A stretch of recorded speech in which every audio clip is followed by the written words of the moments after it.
So hello everybody, thank you for joining us today. This is my first interview.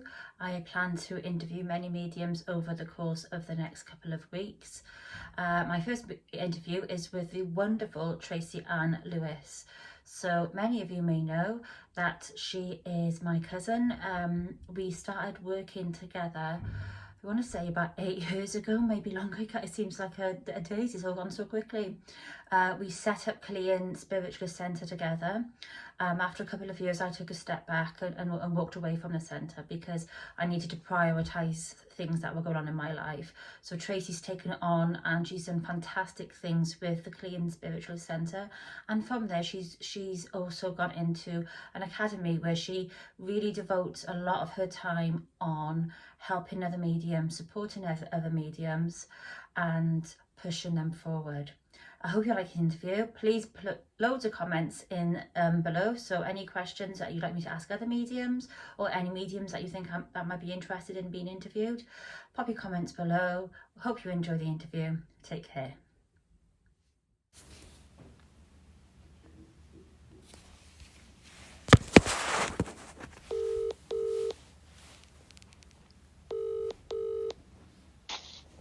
Hello. Hi Tracy, how are you? I'm fine, lovely. How are you? You okay? Yeah, not too bad. How are you guys getting on in the lockdown? Oh, we're really good. Yeah. Yeah, being good, staying in. Yeah, we're on isolation at the moment, so I'm used to staying in, but Owen really isn't because he's out and about for work, so I think I'm slowly doing his heading. That's a woman's job, Sue. That's it. Woman's job. That's it. Yeah, it is. How are the little dogs doing? I've seen their photos on Facebook. They're doing really well. I think Minnie needs a lot of work at the moment, lover, being so young. I'm used to other breeds of dogs, but not bulldogs, and they are so stubborn. She don't. Well, it's like having an extra child. She never listens to you. Yeah. We call Gellert our third child because he's got into the habit of climbing onto the bed, which is fine, but he goes underneath the duvet, so he'll pull it with his mouth, get under the duvet, and then sleep on our feet. So it's a nightmare. Oh gosh. I think I seen one of your posts you put up with hiding under the bed. I was expecting Abby. Oh gosh, she's a bit big for that now. Oh well, thank you for allowing us to interview you, or allowing me to interview you. I've done a little intro and I'm going to send a link to you afterwards. So it's just a couple of questions about mediumship. So the first question is how you got involved in mediumship.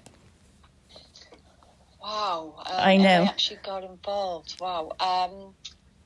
I've been going to spiritualist churches since I was young. My parents used to take us. Sometimes just drag us because we didn't want to go. It used to scare me, I've got to be honest. And I really never had any interest in it until I was in my I would say late 30s, and sadly my nephew passed, Christopher, at the time, and he kept coming through to me and talking. And do you know when you think you're going mad? Oh yeah. Yeah, when you first start, you think, am I hearing these voices? Yeah. Because I blocked it out for years. So I went along to a little church in Mangy, Ashtabel Street, Fran Powell's Fran's church, yeah, bless her heart. So I went, I know, love her, she's no longer with us now, love her. And I went there, and I wanted more guidance with it, how to put your gift together, if you can understand what I mean. You would understand me. You put, we're all pieces together. So I sat with Fran. She took me under the wing. I sat with Fran. I think it was about 3 months, and it just came quite natural to myself. Yeah. So I was very, very lucky, and I think that's basically how I started, and then I haven't looked back since. But I know it is, and I think there are. I mean, I know you have the same opinion of me that anyone can connect with spirit. We just have to find the right tools, and we have to sort of work out, because what might work well for me might not work well for you, and vice versa. Exactly. I totally agree with you. But I think, like, obviously, some people train for years and years, and that maybe it's because they're doing, I don't know whether it's because they want to work their gift in a different way or because it just takes longer. But you I think you are definitely one of the natural ones who it just comes to easy, not easily, because it's not easy, but it came to very naturally. I think as well, I think if you're honest with yourself and you also stick to the way you're meant to work, instead of reading stuff out of a book and thinking, I want to do that, I want to do this, because it's not like that at all, as you well know. So, the only way I find for myself, and I think you were the same, is to use your gift. And we learn by our mistakes once we're using it, through private read. I wouldn't go straight into private readings, get a couple of people or friends of friends. That like demonstrations and things. And things like that,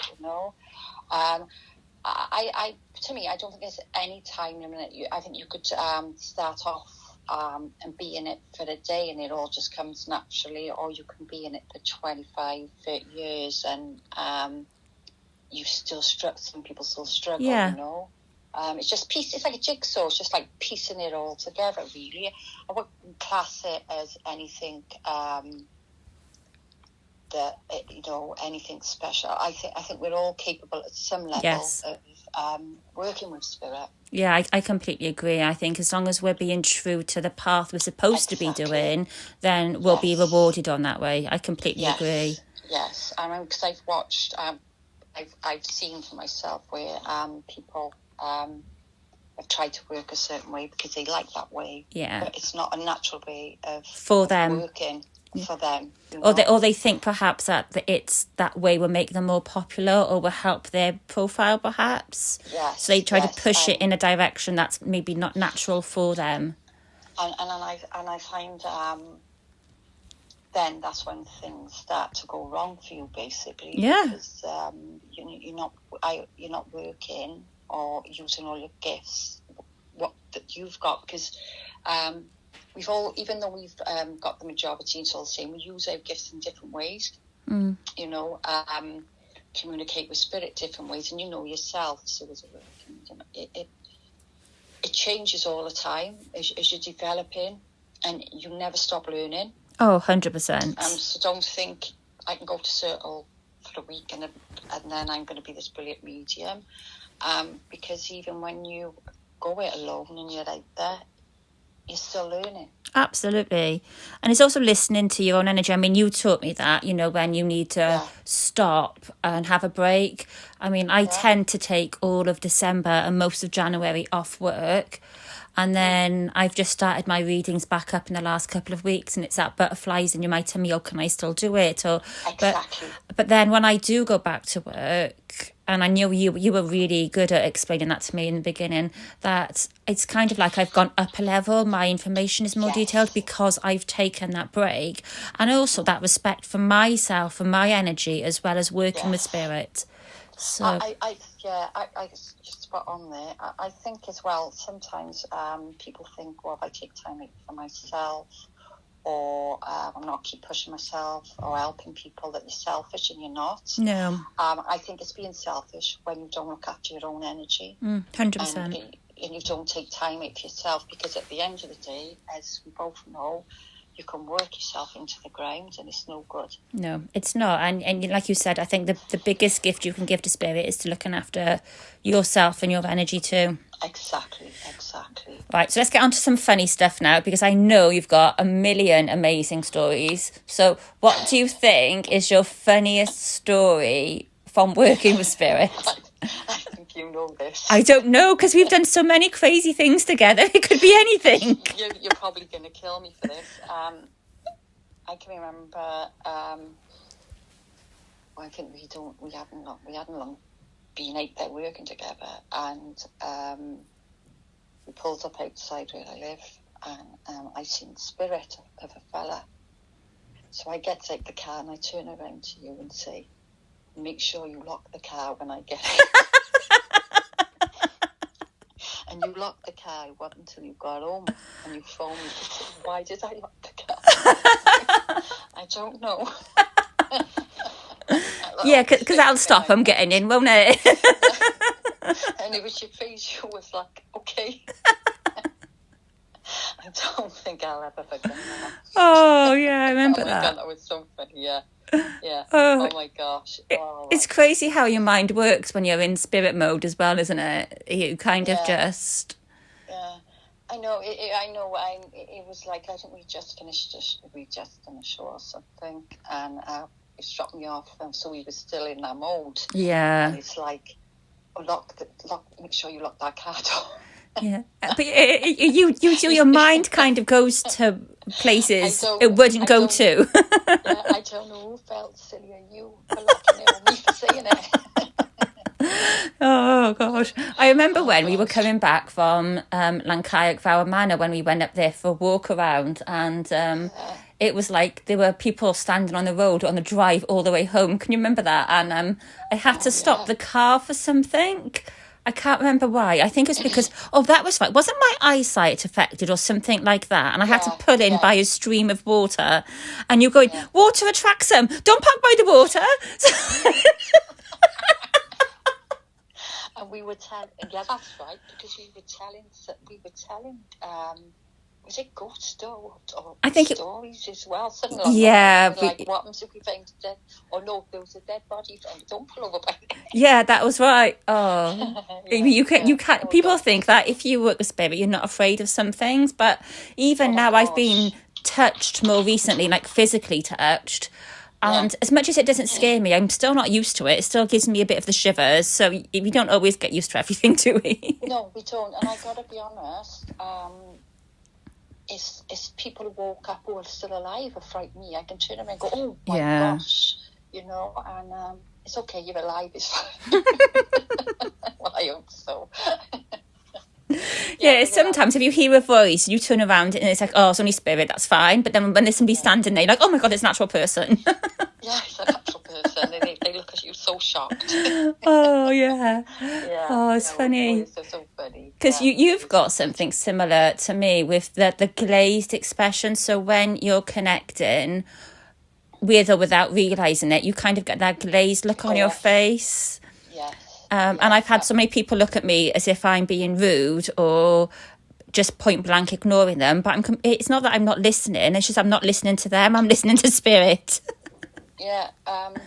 But you think about it, your dad, God bless his soul, was my uncle. And it was in my family, it was my father was more the spiritual person. And but it wasn't until years later that I found out it's on Nana's side as well. I'm on Nana's side. Oh. So that's where it comes down the line as well. Yeah. It's interesting, isn't it? Because of the way of being like a natural medium, you usually find there is a bit of a history there, don't you?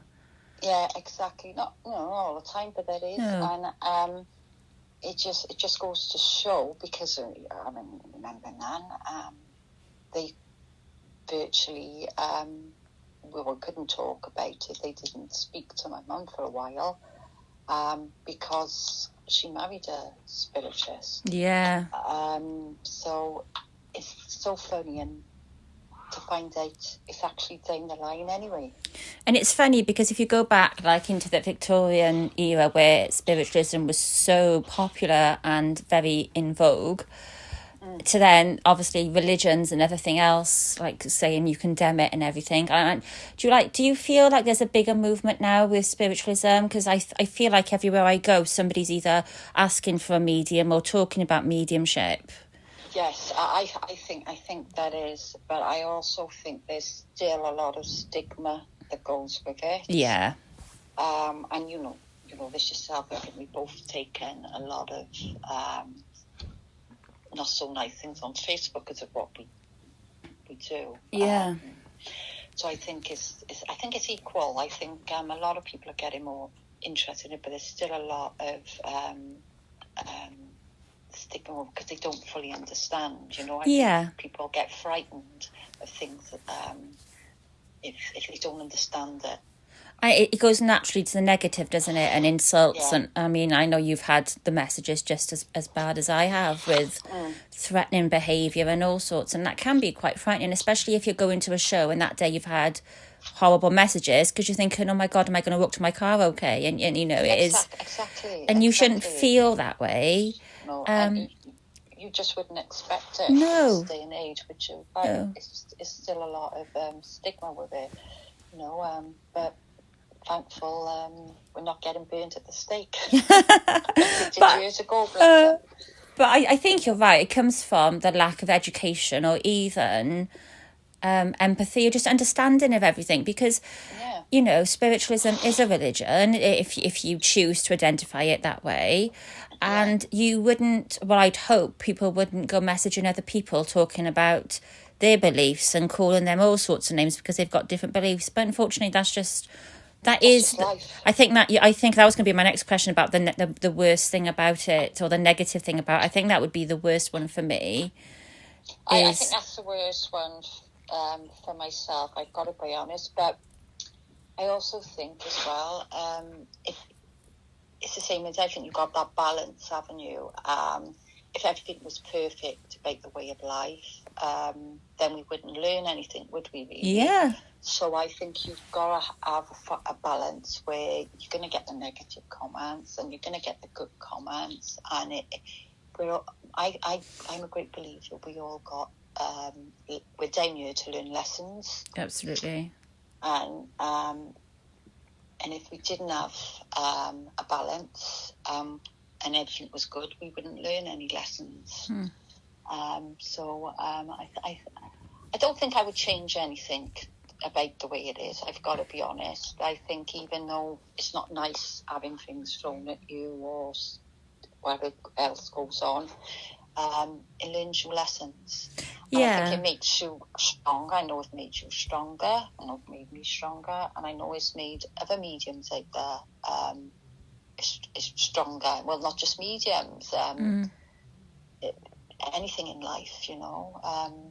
I think you're right there, and I think it's their pathway as well. That's where they are on their pathway. So, I mean, I think the greatest thing that life have taught me is to let go of things and to just carry on. And as long as you're doing what you're doing for the right reason, and you learn by your mistakes, just get on with what you need to do. Yeah, because the majority of people are good and are lovely, you know, and even the ones who aren't, they're good people too. They're just making the bad choices. That's how I want to look at it. And that's the best way to look at it, you know, because you can just dwell on things too much, you know. So what it's taught me is basically is letting go, you know. Don't let it affect you. That happened. Let it go. Move on. Yeah. You know, and that's the way I look at things now, you know, and I find things can only affect you if you allow them to. Absolutely. You know, if you hold on to that bad thing and keep thinking it and reliving it, instead of letting it go, it can control your life, you know. So that's what I've got from it. That's great. Personally, you know? I agree. So I've noticed you've got the Clean Spiritual Academy up and running. Yeah. So what are you going to be offering with that? Well, basically, because our hands are tied at the moment, with opening circles, I was trying to hold off until the sector opened back up, but that's not going to be happening anytime soon, I don't think, with everything what's going on. So I thought I'd just put Clean, but in a training group, online, basically. So it's just, there's going to be like 4 or 5 different circles running, workshops, that kind of thing, you know. So hopefully, you know, we've had good numbers. All the circles are nearly full. Great. So it's just online. Like I said, it's what we were doing at Clean anyway. But just online. You've got to go with the times. Yeah, that's the way we are. So it's called Clean Spiritual Academy. Training Academy. Training Academy, fantastic. Everything's done privately, you know. I think that's the way forward anyway, is everything to be done a bit more privately. Because I've, myself, I don't know what, I think there's so much changes for everybody, not just in the spiritual movement, everybody. I just want a more private life, if that makes sense. Yeah.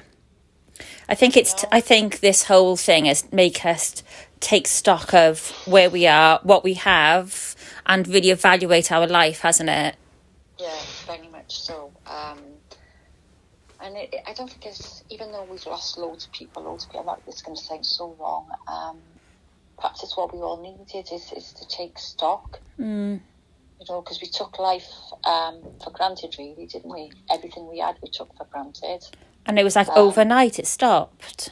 Yeah, overnight it stopped. It's a shame so many people have lost their lives, you know.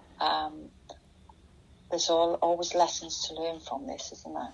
Yeah. You know? So do you have any events or anything planning forward for the end of the year, or are you just waiting for announcements? No, because I was trying to get events up and running, but I bet you're the same, Sue. People just don't know what's happening. I know. You know, so they're not taking bookings for stuff and for private events. I think it'll be crazy when things go back to normal. I've got 26, I just went through them today, 26 venues that I cancelled last year.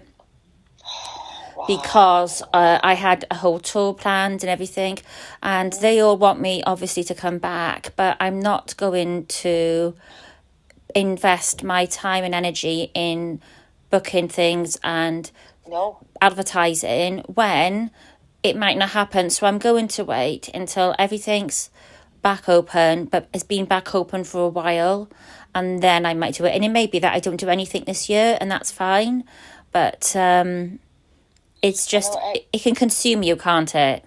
It can consume you, and it's like yourself, we had quite things planned, myself and Jackie. We was going to go up Lancaster and all that, but everything had to just be cancelled, and it can take over.